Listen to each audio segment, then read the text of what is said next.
Saudara-saudari yang dikasihi Tuhan, kata-kata Tuhan Yesus yang baru saja kita dengar merupakan salah satu dari beberapa atau banyak kata-kata Yesus yang lain yang paling menenangkan di dalam Alkitab kita. Paling menenangkan.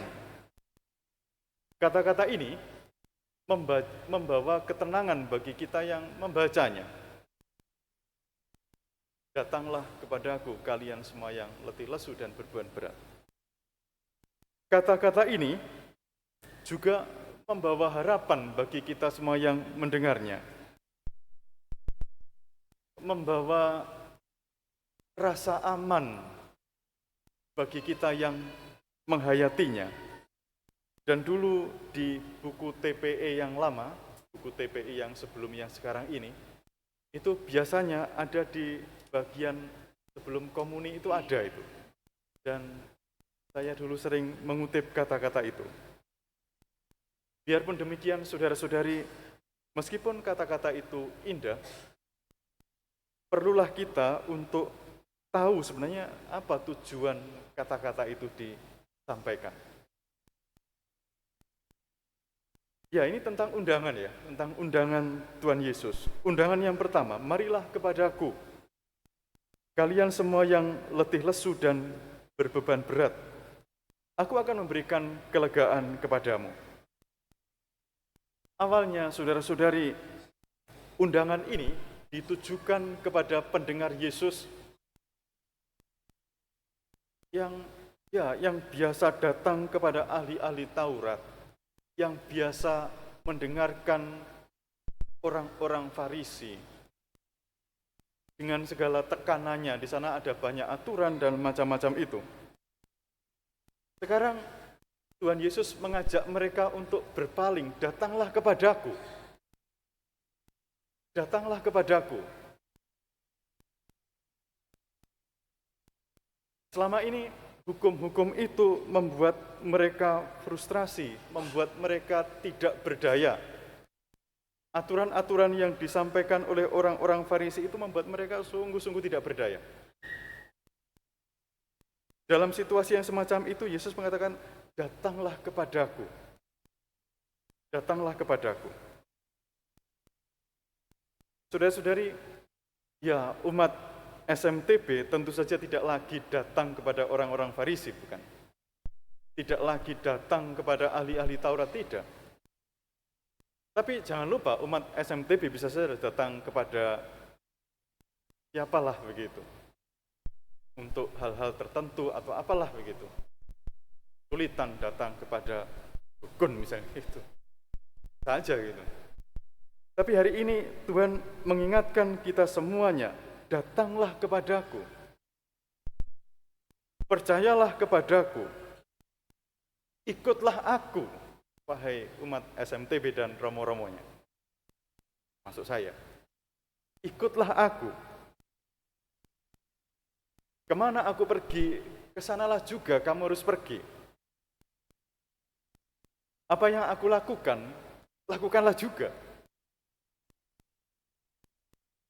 Percayalah kepadaku, bukan kepada dirimu sendiri atau kepada orang-orang yang lain. Percayalah kepadaku, datanglah kepadaku. Undangan yang kedua, pikulah gandar yang kupasang, atau kalau di kitab suci kita, pikulah kuk yang kupasang. Gandar itu biasanya dipakai di atas ini. Apa ini? Sapi, atau ya sapi biasanya, atau kerbau untuk menarik bajak yang di atas itu loh. Atau untuk menarik pedati, kalau tahu pedati. Ditaruh di atas lehernya itu. Ya biasanya satu pasang begitu. Dan ketika Yesus berkata, pikulah kuk yang kupasang, pikulah gandar yang kupasang, itu Tuhan Yesus sedang berkata-kata kepada orang yang selama ini diberi gandar, diberi kuk oleh orang-orang Farisi tadi. Diberi beban-beban ajaran, diberi aturan-aturan oleh orang-orang Farisi tadi. atau diberi hukum Musa begitu. Diberi kuk Musa, diberi gandar Musa begitu. Sekarang Tuhan Yesus mengundang mereka, pikulah kuk yang kupasang. Pikulah gandar yang kupasang. Ini hendak menunjukkan sebenarnya soal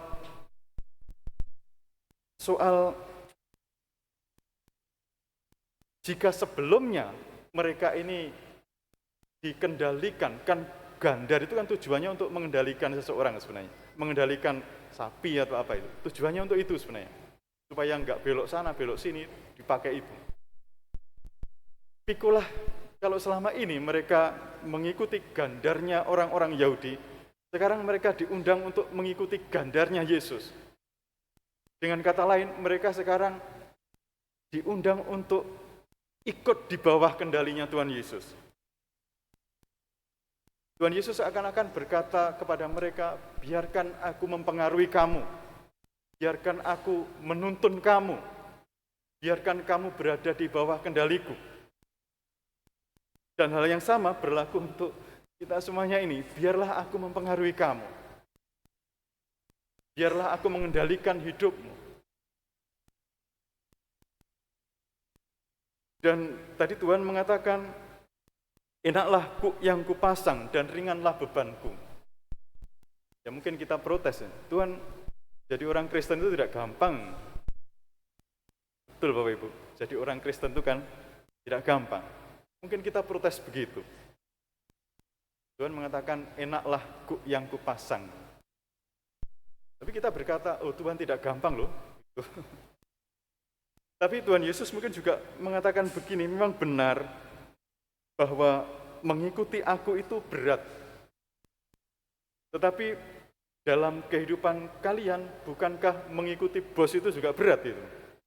Kenapa kita rela ikut bos tapi kita enggak rela ikut Tuhan Yesus? Mungkin benar bahwa mengerti kitab suci itu berat. Oh ya memang benar, kita mengerti kitab suci itu berat. Tetapi bukankah juga dalam banyak hal, misalnya hukum-hukum di dunia ini juga berat untuk diikuti, juga berat untuk dimengerti. Mungkin benar bahwa percaya kepada Tuhan itu berat, tetapi bukankah lebih berat lagi percaya kepada yang jahat itu? Bukankah lebih berat lagi begitu? Dengan demikian, saudara-saudari, jika kita memikirkan hal ini secara demikian, maka memang benar ini bisa jadi kuk yang dipasang oleh Tuhan Yesus itu lebih ringan. Dan undangan ketiga, belajarlah daripadaku sebab aku lemah lembut dan rendah hati. Ini salah satu undangan kunci, belajarlah daripadaku.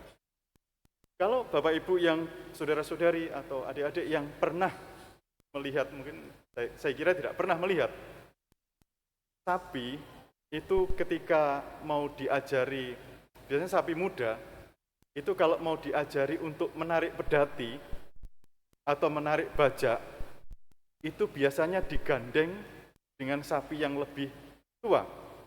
Sapi kecil begitu digandeng dengan sapi yang lebih tua, itu diajari. Dan ketika itu digandeng dengan sapi yang lebih tua, sebenarnya beban itu mayoritas ditanggung oleh sapi yang lebih tua ini.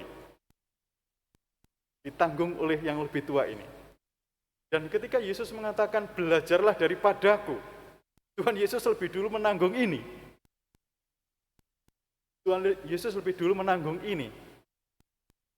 Kalau orang-orang Farisi itu menaruh beban-beban dan mereka tidak menyentuh apapun dengan ujung jarinya, Tuhan Yesus menanggung itu duluan.